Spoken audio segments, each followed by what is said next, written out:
आदर से ना लो प्रिय दुर्योधन, इतने अनादर से ना लो।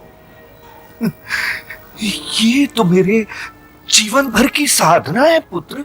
हाँ, ये जो पांसे देख रहे हो ना, ये पांसे नहीं है, ये मेरी सेना है, सेना।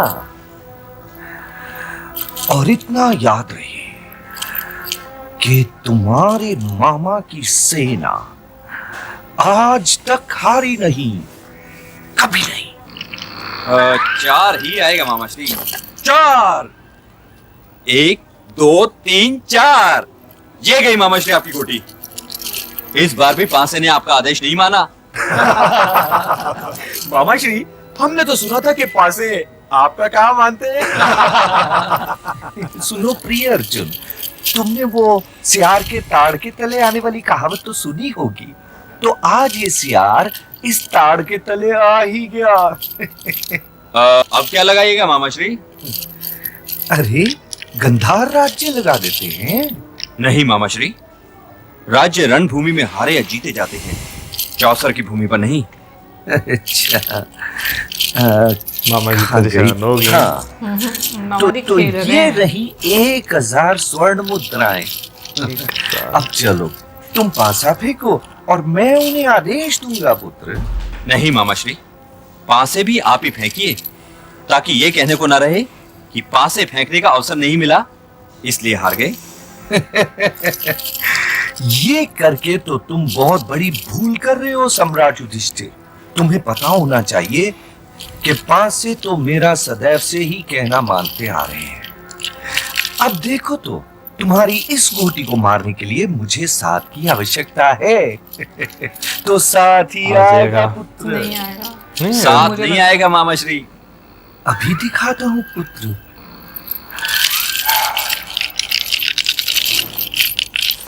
7। 7 नहीं आया मामा क्यों श्री। नहीं आई ये?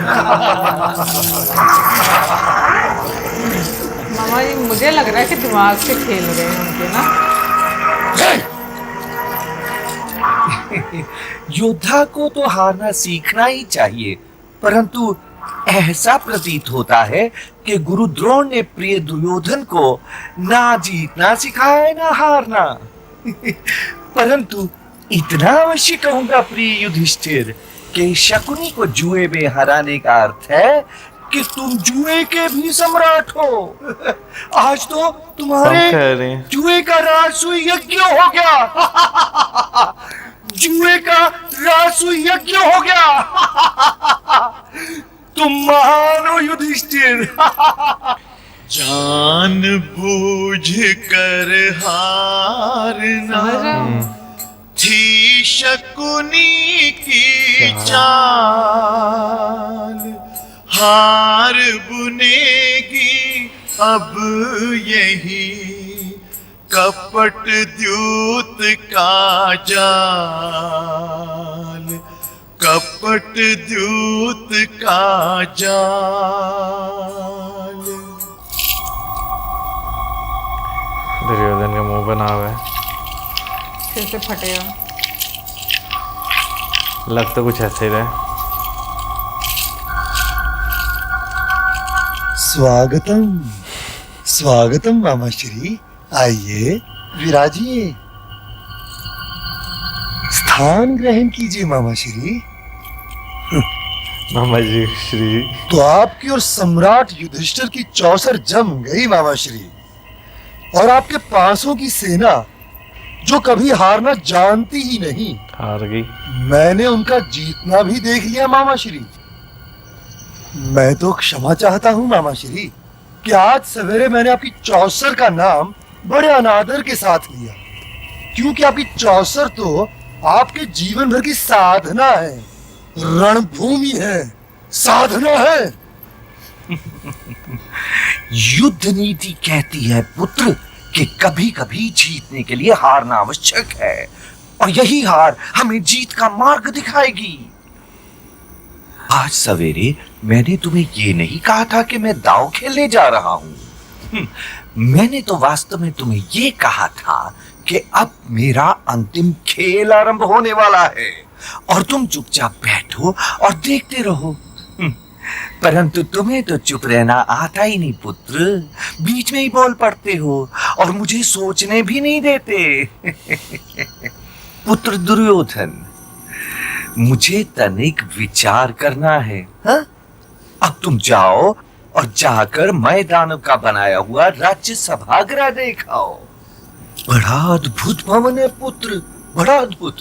जाओ जाओ। जी हाँ, बेलक्षी आप भी केवल विचार ही करते रहिए, मैं चला।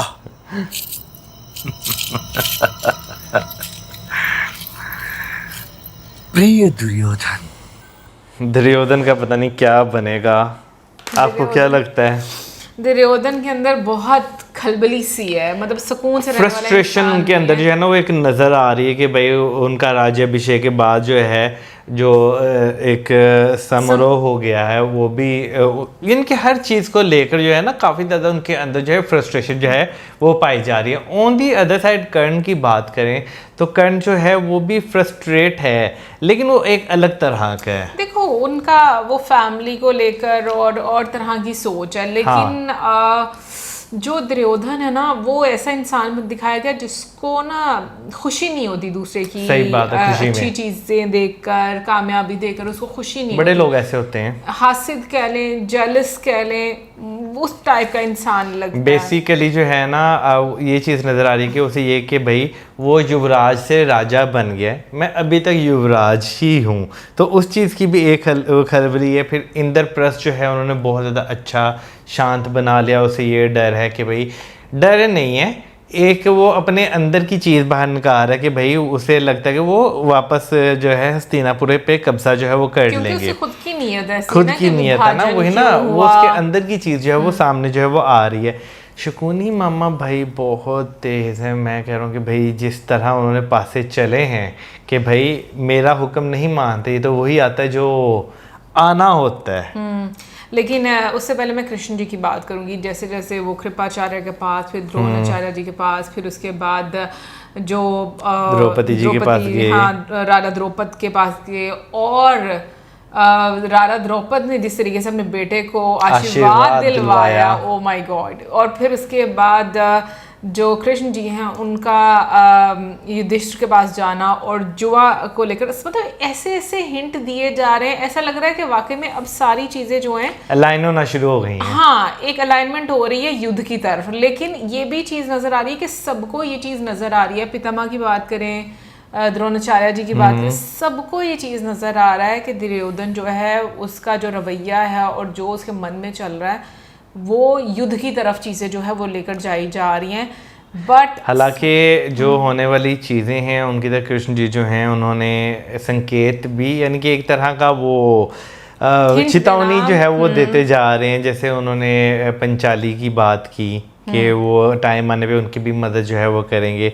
फिर उन्होंने अभी अगर देखा जाए तो यहाँ पर भी वो एक तरह का संकेत जो है वो दे गए हुए हैं। बिल्कुल। सो ओवरऑल अगर बात की जाए तो मुझे लग रहा है कि सारी जो सिचुएशन है, जो सिनेरियो वो जा रहे हैं अब युद्ध की तरफ।